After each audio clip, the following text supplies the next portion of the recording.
আহারে! কুকুরটাকে দেখে অনেক খারাপ লাগছে। এটার চোখের মধ্যে কি যেন একটা রোগ হয়েছে। সে তাকাতে পারে না। চোখ দিয়ে সারাক্ষণ পুজ পড়তে থাকে। দেখেন কিভাবে অসহায়ের মতো শুয়ে আছে। সে লড়াচড়া করে না। চোখ নিয়ে তাকাতেও পারে না। এখন এটাকে কি করা যায় আমি ঠিক বুঝে উঠতে পারছি না। কিন্তু অনেক খারাপ লাগছে দেখে। এই যে দেখেন বাঙ্গি আমাদের ওঠাও যাবে। উঠানের এক কোণায় এটা বাঙ্গির গাছ লাগিয়েছিল।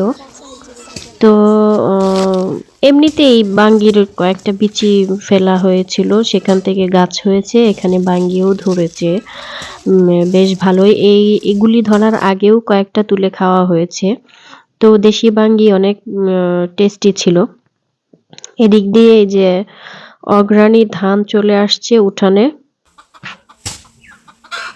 মুরগি দেখেন গাছের আগায় উঠে চিল্লাচ্ছে। ভালোই লাগে এই শীত সিজনে, হ্যাঁ, গ্রামের পরিবেশটা। উঠানে নতুন ধান চলে আসে, সবাই ধান নিয়ে ব্যস্ত। তারপর নতুন ধান থেকে চাল করে সেটা দিয়ে পিঠা বানানো হয় বিভিন্ন ধরনের। দাও না কই উঠতে খারইছে। কিরে তোর ঠান্ডা লাগছে নাকি? সুন্দর লাগতেছে। সে হচ্ছে যে এই যে এটার ভেতরে ঢুকে যে দাঁড়িয়েছে এখন আর বের হতে পারছে না। হ্যাঁ, পিঠা করু আর তোমাদের হেনের গরু দিয়া আর মাথা ওলারা আর আপনি কি সব বুঝিলেন? এদিক দিয়ে উঠানের এক কোণায় সিম গাছ লাগানো হয়েছে। তো সিম গাছে ফুল ধরেছে, সিমও ধরা শুরু করেছে। এই যে দেখেন এটাতে হচ্ছে বিচিওয়ালা সিম হবে, যেই সিমটা দিয়ে শুটকি রান্না করলে অনেক ভালো লাগে। বড় বড় বিচির সিম। তো আমার কাছে খুব পছন্দ। একটা গ্রামের উঠানে কত কি যে থাকে। অন্যরকম একটা পরিবেশ যেটা শহরের মানুষ ফিল করতে পারে না।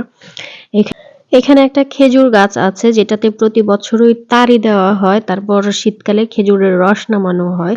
তো আনফরচুনেটলি এবছর তাড়ি দেওয়া হয়নি।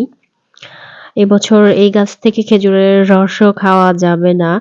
তো এপাশ দিয়ে আর একটা বেল গাছও আছে, দেখেন কি পরিমাণ বেল হয়েছে এই গাছটাতে। বেলের ভারে একটা ডাল ভেঙেও গিয়েছিল।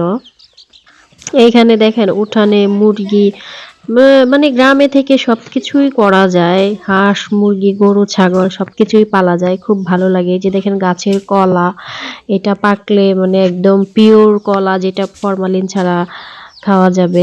এখানে হচ্ছে আদা লাগিয়ে রেখেছে, আদা হবে। তো এই আর কি গ্রামের পরিবেশ যেটা আপনাদের সামনে তুলে ধরলাম। মুরগিটা এখনো গাছের আগাতেই আছে। এদিক দিয়ে ধান নিয়ে ব্যস্ত সবাই। তো ভালো থাকেন সবাই, গ্রামে ঘুরে আসেন।